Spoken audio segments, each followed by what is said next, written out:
Alright folks, welcome to Gamble Brands round number 3. Today's item comes from Amazon.com, and this is the Leeko ultralight collapsible blah blah blah camping stove with a piezo ignition. It includes its own little travel case.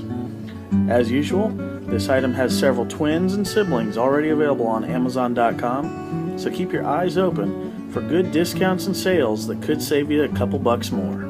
One of the core standards that I abide by here at Gamble Brand Reviews is the need for harsh, brutal honesty in my statements. I pride myself on being straightforward without regard for who made or sold the product that is in question. In keeping with that no-nonsense standard, I can say that this product did perform well as a cooking tool, but also presented a potential safety hazard to first-time users or anyone unfamiliar with its particular throttle system. I can't say whether it's this individual or the entire product line that might have a flaw. Continue watching if you choose to accept the potential risk that comes with this product. I'll be glad to walk you through how to dodge any potential hazards. This is the Leeko ultralight something camping stove. When you're actually shopping on Amazon, it is not listed as a Kovar, ZT, JD, 202, or your crazy uncle's goofy Halloween costume. None of the above. It is listed as the Leeko, L-E-E-K-O, ultralight camping stove with the piezo igniter. Here's the manual, etc., etc. Let's get rid of that. Blah. An instruction manual that's one sheet of paper, about the size of an index card. Okay. Nice little zipper pouch case. This one, it is definitely bulky compared to a couple of the others, but that zipper pouch is nice as long as the zipper holds up. That is sharp as hell. I actually took part of my fingernail off. There's shavings of it all over the tabletop now. There's the feet. Oh, even those are sharp around all edges. Nice. Good God.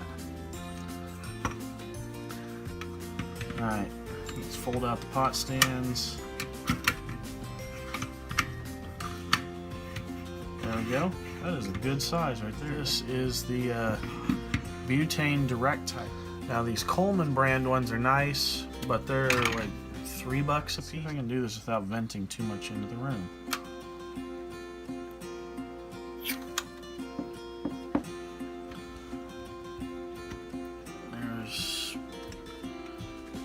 Partial. There we go. Got it locked. Uh-oh. If I'm not holding this, whole stove comes up. Now that would be offset if we had a pot of some sort there with a couple cups of water in there. It would balance it out. Or if the butane was not full. But yeah, brand new butane will stand this thing up on edge. Not good. Not good. Anyway, let's get back to it. I'm actually going to prop this up under the butane with my trusty Kershaw pocket knife so that this rim will hold it and it will be nearly flat. I mean, it's still a little off the tabletop. If I push down on it all, I'm worried about harming the connector. So let's give it a little gas, spark her up, and see if we get flame. Danger, Will Robinson, danger. All humor aside, fire safety is no joke. Take it seriously to protect yourself and your family. The gas jets lie directly below the inner green circle and blast the fuel outward towards the second green circle. So keep a lookout for the gas vapors between the rings just before the spark. Jeez. Here's a chance to have one more look in slow motion. Enjoy.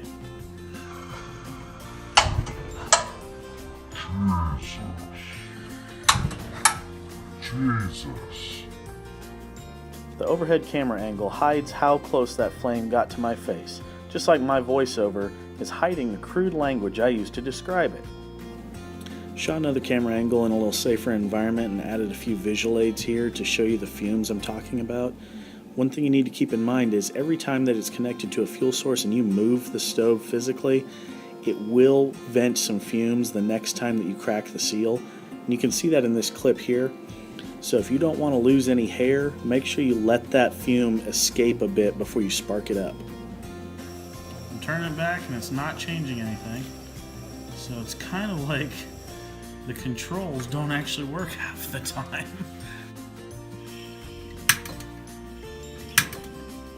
Okay, it is lit. It is not being touched. It is off. We'll try one more time.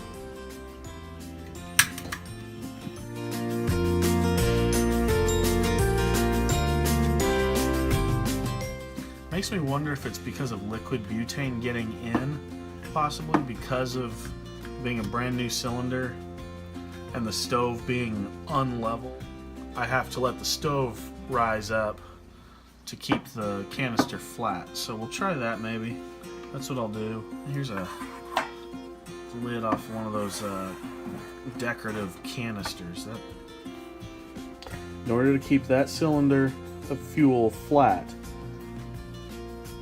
the stove itself is being set at a very cattywampus angle, but that could be something that I can adjust in here over time. I don't know.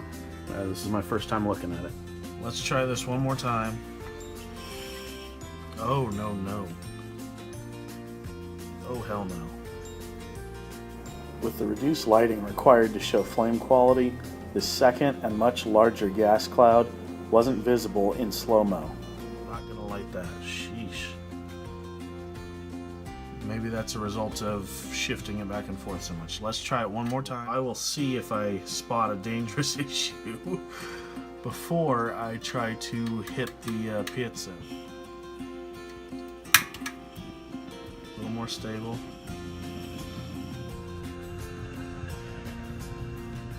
Weird circular pattern. I don't know what to make of that. Little tinkering showed me that one full turn of the valve after a proper ignition will balance out the flames.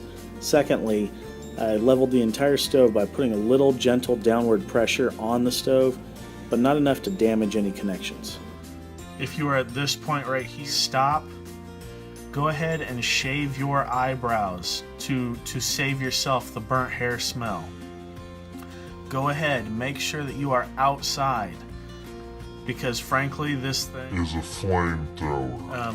It might work well on a picnic table if you can lean in from a safe distance and keep the kids from sitting too close. In review, this item was tougher to grade than previous ones.